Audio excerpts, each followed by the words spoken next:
lagi senang jadi peneliti, punya banyak paper rujukan, tapi terkendala bahasa. Jadi di sini akan saya coba simulasikan bagaimana caranya kita translate atau menerjemahkan paper ataupun jurnal ataupun makalah yang kita bisa jadikan rujukan dengan cukup langkah sederhana. Kita bisa terjemahkan dalam satu file paper ataupun jurnal menjadi paper lain dengan bahasa suka-suka kita. Mau pakai bahasa Indonesia bisa, pakai bahasa yang lain juga bisa. Pokoknya asalkan itu masih bahasa manusia, insya Allah bisa diterjemahkan. Jadi contohnya kayak gini, ada beberapa paper bisa langsung diterjemahkan dalam waktu yang sekejap. Kita mulai saja. Ini adalah video tutorial ke-222. Jadi bagi kawan-kawan yang baru saja mampir di channel ini adalah channel pendidikan. Saya cobakan satu hari satu video tutorial.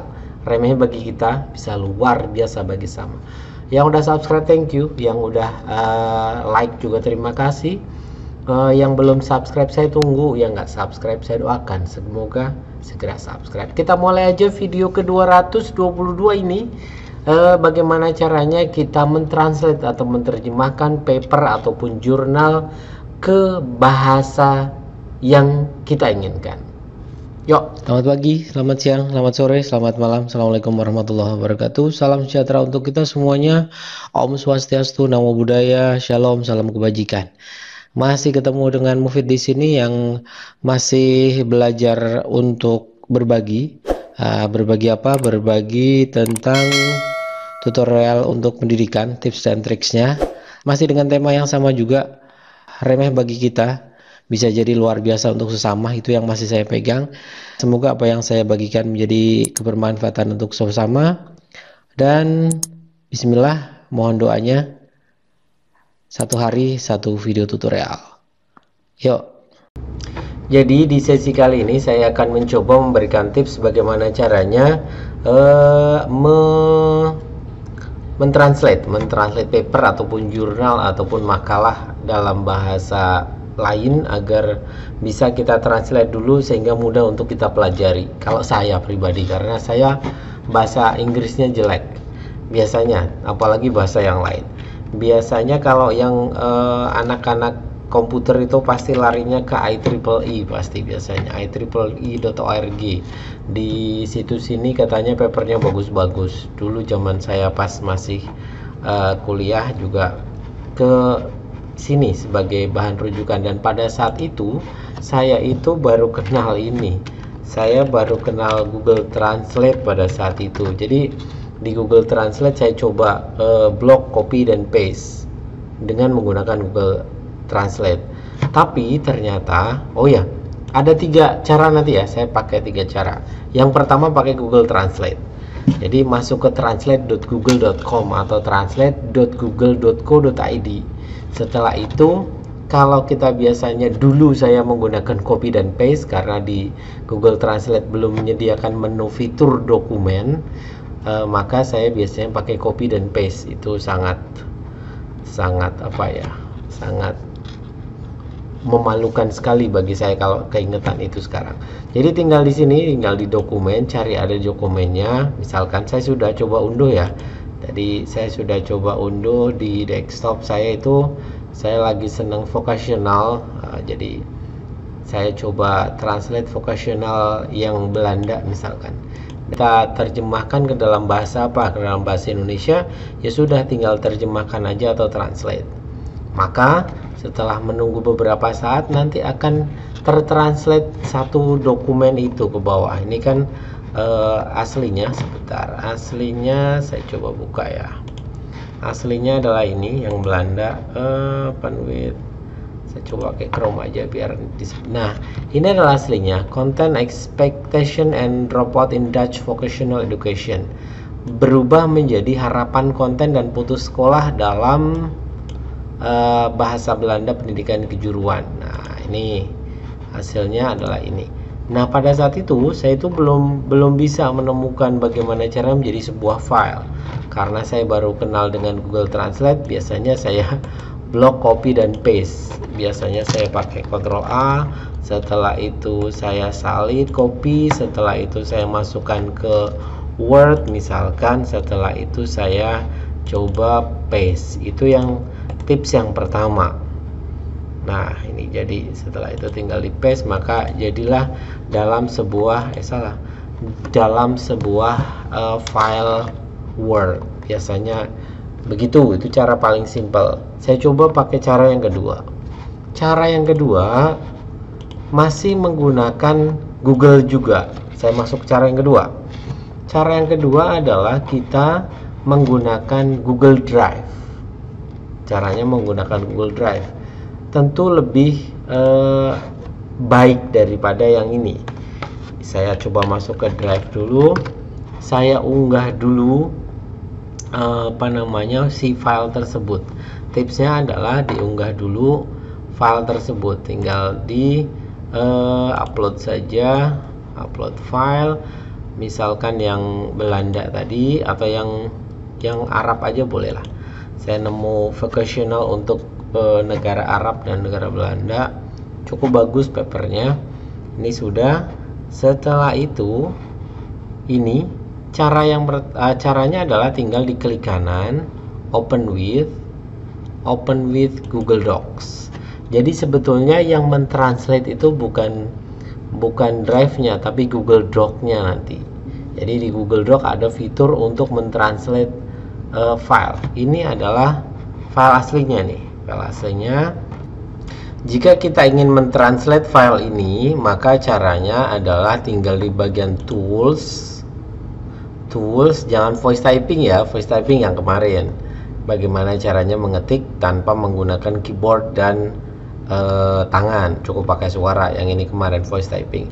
Yang di sini ada tulisan nih, translate, di atasnya voice typing ya, translate dokumen. Tinggal saya klik, dinamai apa, transcopy of voice audio, tinggal di translate ke bahasa apa. Misalkan di sini ada banyak sekali bahasa, saya milih ke bahasa Indonesia. Setelah itu tinggal translate, nunggu proses ke dalam, ini lagi proses translate ke dalam bahasa Indonesia ya. Nah, ini hasilnya. Visi 2030 mengurangi stigma pelatihan kejuruan dan teknis di kalangan pelajar Arab Saudi. Jadi Arab Saudi juga lagi menggalakkan vocational school ternyata untuk mengurangi ketergantungan terhadap minyak. Jadi pengennya tetap vocational yang akan dikembangkan di sana. Itu caranya. Ini sudah langsung berbahasa Indonesia. Nanti tinggal diunduh saja. Downloadnya jadi apa? Jadi Word, jadi macam-macam nih. Jadi PDF, jadi macam-macam. Itu jadi langsung jadi filenya. Cara yang ketiga adalah ada satu website untuk menerjemahkan. Ini udah agak-agak lama sih, tapi nggak apa-apa lah saya terangkan. Saya biasanya pakai onlinedoctranslator.com. Pakai ini nanti akan mengarah ke websitenya. Nanti akan saya coba bandingkan ya antara yang pertama, kedua, dan ketiga. Setelah itu sebetulnya si website DocTranslator ini itu bisa convert dari PDF ke Word, convert PDF ke JPG, sampai split PDF dan macam-macamnya. Setelah itu saya klik di bagian ini ada Translate Now, maka dia akan nge-browse minta untuk kita mengupload filenya. Saya upload filenya, file yang apa? Misalkan yang ini Arab Saudi tadi, vocational di Arab Saudi. Setelah itu dia lagi proses detect language, mau ditranslate ke apa. Misalkan saya translate ke Indonesia, Indonesian. Di sini nunggu lagi proses, dia lagi detect language-nya. Nanti kalau udah siap, nanti tinggal kita klik translate, nunggu sebentar. Proses lama dan tidaknya menunggu ini tergantung dari besar ataupun kecilnya ukuran file dan banyak tidaknya kata. Kalau yang saya translate ini itu ada lumayan panjang, ada sekitar 24, ada 24 halaman. Jadi agak-agak lama dalam dia mendetek. Ini udah jadi dari English kemana? Ke Indonesia. Tinggal saya klik translate. Setelah klik translate, maka secara otomatis nanti ini lagi translating. Translate-nya cepat daripada mendeteksi bahasanya, karena udah ketahuan bahasanya apa, tinggal dia translate. Preparing, selesai. Kalau udah selesai, nih tinggal download your translated document. Klik, tinggal diklik, maka akan ada di sini voice aid. Biasanya ada dot negaranya, .NID dari English ke Indonesia. Tinggal saya klik, hasilnya adalah ini. Ini adalah file aslinya. Ini adalah, saya dekatkan aja, ini adalah file translate-nya. Ini adalah file aslinya.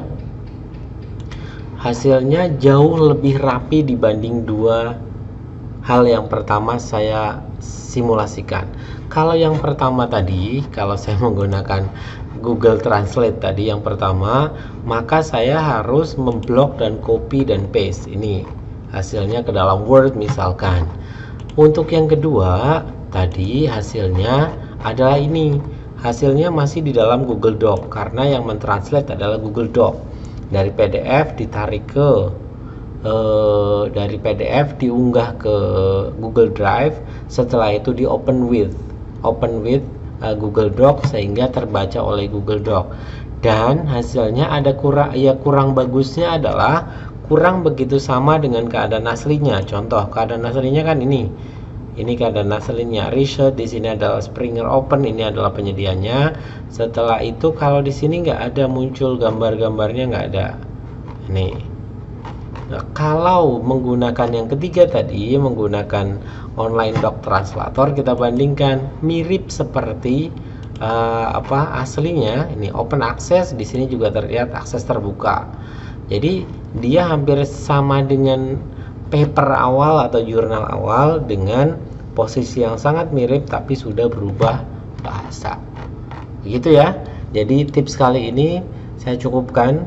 Semoga kecil dari saya ini bisa memberikan kebermanfaatan, minimal tambahan informasi bagi kawan-kawan semua. Kurangnya mohon dimaafkan, lebihnya jika memang ada silahkan bisa dimanfaatkan. Saya cukupkan, tetap jaga kesehatan dan salam. Terima kasih. Semoga apa yang saya sampaikan bisa bermanfaat, semoga bisa menjadikan tambahan informasi. Jika memang dirasa informasi ini menarik, silahkan like. Jika memang informasi ini bermanfaat, silahkan share di media sosial.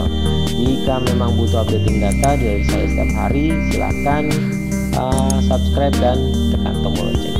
Terima kasih. Salam dari saya. Assalamualaikum warahmatullahi wabarakatuh.